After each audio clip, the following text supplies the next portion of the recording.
Okay, we have all been there, right? That meeting that definitely could have been an email. The one that just goes around in circles, or the one that literally drains the life out of you. But what if the biggest fix for our meetings isn't about the agenda, but about one single, crucial choice? Who's actually running the show? I mean, really think about it. It's a simple question, but your answer says so much about how your team really works. All the research shows that good meetings are the engine for growth and new ideas.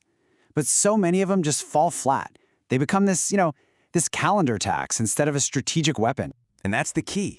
Deciding if the CEO runs the weekly sync or if you delegate it to a team lead, that's not just about logistics. No, it's the decision that sends these powerful signals out about hierarchy, about empowerment, and what your company really values deep down. So let's start with the classic model, the one we see all the time. The CEO is in the driver's seat. And look, there's a powerful logic to this, especially when the main goal is to move fast and make sure everyone is pointing in the exact same direction.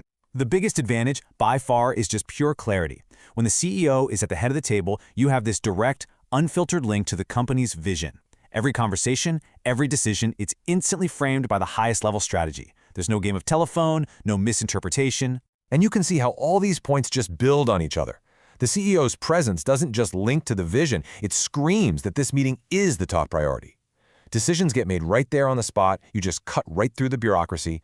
And beyond that, the CEO gets this unique chance to model the behavior they want to see, how to listen, how to debate, setting the whole cultural tone from the top down. But, and this is a big but, there's a huge risk that comes with all that authority. And it actually has a name. It's called the chilling effect.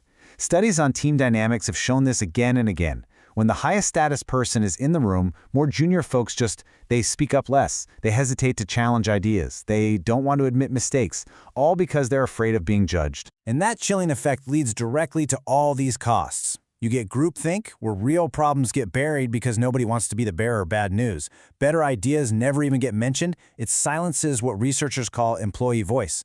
Plus, it makes the whole company dependent on one person, and it burns up an executive's most precious resource, their time. So if putting the CEO in charge is so risky, what's the alternative?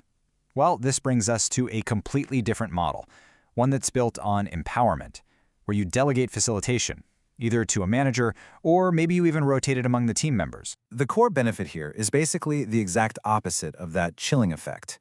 When the top leader steps back from running the meeting, it creates what experts like Amy Edmondson call psychological safety. It's just this shared belief that it's okay to take risks, to speak up, to be vulnerable, and that's the absolute bedrock of real collaboration and innovation. And the benefits here are just huge. I mean, delegating facilitation isn't just about dumping a task on someone.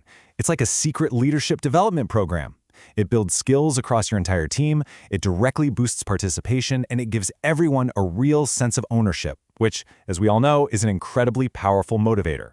Okay, but this approach isn't some magic wand you can just wave. Empowerment without structure, well, that can be a double-edged sword. It can lead to chaos, because if everyone's a leader, then who's actually responsible for making the final call? Yep, delegation comes with its own set of challenges. Discussions might just drift away from the top-level strategy. The person running the meeting might not have the authority to make a tough decision, and everything gets delayed. And here's the most important part. For this to work, the CEO can't just abdicate. It needs their active sponsorship to give the facilitator the backup they need to be successful. All right, so we've got two models, each with some pretty powerful pros and cons. And this brings us to the real takeaway of this whole thing. The smartest companies don't just pick one model and stick with it forever.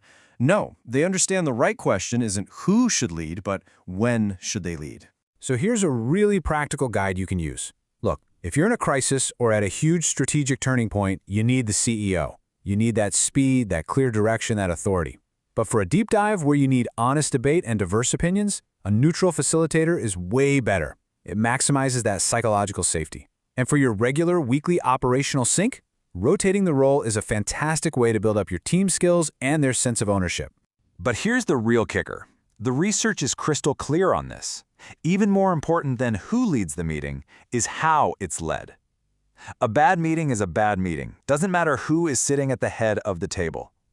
So what that means is we need a new rule book. This is the playbook. It's simple. Before the meeting, be ruthless. What is the one thing you absolutely need to accomplish? And then frame your agenda as questions to be answered, not just topics to talk about. During the meeting, be an active guide. Don't let the loudest people dominate. Go around the room, make sure you hear from everyone. And after, you have to close the loop right away. Send out a summary with clear decisions and who owns what. And here are just a few more little tweaks that can have a massive impact. Framing the agenda as questions, like how do we solve the Q3 budget gap instead of just Q3 budget? It primes everyone's brain for problem solving. Assigning a DRI, a directly responsible individual for every single task, that eliminates any "I thought you were doing it" confusion. And a quick pulse check at the end, that creates a culture where you're always making your meetings better. Ultimately, this is what you're aiming for. This is the goal. Great meetings aren't a performance where a leader just announces decisions they've already made. No, they are a workshop. They're a space where the best ideas win, where real problems get solved, and where the entire team builds a shared commitment to the path forward, together. And that brings us to the final question. And this one's for you. I want you to think about the very next meeting on your calendar. What is its #1 goal? Is it to get everyone marching in perfect lockstep? That's strategic alignment. Or is it to generate the best ideas and build ownership? That's team empowerment. Your answer will tell you exactly who should be in the driver's seat.